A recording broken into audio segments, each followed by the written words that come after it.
Remand 12 દિવસ મંજૂર થયા છે, પરંતુ સૌથી મહત્વની વાત એ છે કે એસઆઈટી દ્વારા પ્રાથમિક રિપોર્ટ આપવામાં આવ્યો છે. એસઆઈટીએ જે રિપોર્ટ આપ્યો તેમાં અનેક ચોંકાવનારા ખુલાસા થયા છે. જે તપાસ થઈ અને રિપોર્ટમાં જે મહત્વના મુદ્દાઓ સામે આવ્યા તે આપને બિગ વોલ પર બતાવીએ. સૌથી પહેલા માળે જવા એકમાત્ર 4 ફૂટની લોખંડી સીડી હતી.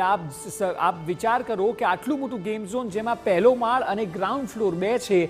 ગ્રાઉન્ડ ફ્લોરથી પહેલે માળ જવા માટે માત્ર એક જ સીડી, અને એ પણ લોખંડની 4 ફૂટની. હવે આટલા બધા લોકોએ જ્યારે એક સાથે ઉતરવું હોય તો કઈ રીતે ઉતરે, તે સૌથી મોટો પ્રશ્ન છે. અને એટલા માટે આ 4 ફૂટની સીડીનો ઉલ્લેખ થયો છે.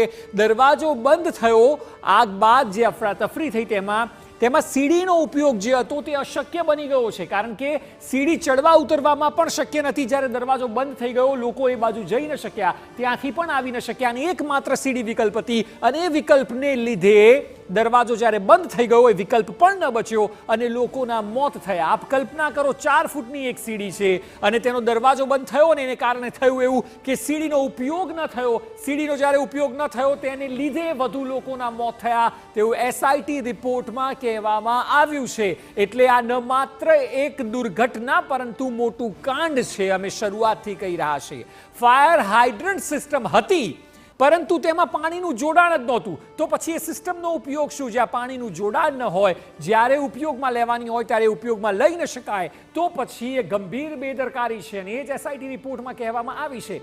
એ સિવાય એકમાત્ર ફાયર સિસ્ટમ રસોડામાં હતી, અને એ ફાયર સિસ્ટમ એટલા માટે કારણ કે રસોડામાં ગેસ હોય. અરે ભાઈ, આપનું આખું ગેમ ઝોન જે છે તે સંભાવનાઓ આગની ત્યાં હંમેશા હોય છે. ગેસ હોય છે, પેટ્રોલ ડીઝલના કેરમાં રાખ્યા છે. એ છતાં પણ એકમાત્ર ફાયર સિસ્ટમ જે ખાલી રસોડામાં હતી, અને તેને લીધે આ દુર્ઘટના સર્જાઈ છે. આ તમામ બેદરકારીઓ છે. ઘટના સ્થળ ઉપર એક પણ ઇમરજન્સી એક્ઝિટ નહોતી. એટલે આપ કલ્પના કરો, આટલી મોટી માત્રામાં લોકોને ત્યાં ભેગા કરવાના હોય રોજ સાંજે, કારણ કે ગેમ ઝોન છે, લોકો રમવા માટે આવશે, ત્યારે એકમાત્ર પણ ઇમરજન્સી એક્ઝિટ ન હોવી, એકમાત્ર સીડી હોવી ઉપરથી નીચે જવા માટે. આ કેટલી હદની ગંભીર બેદરકારી કહી શકાય. પ્રથમ માળે બોલિંગ અને ટ્રેમ્પોલિનની ગેમ્સ હતી.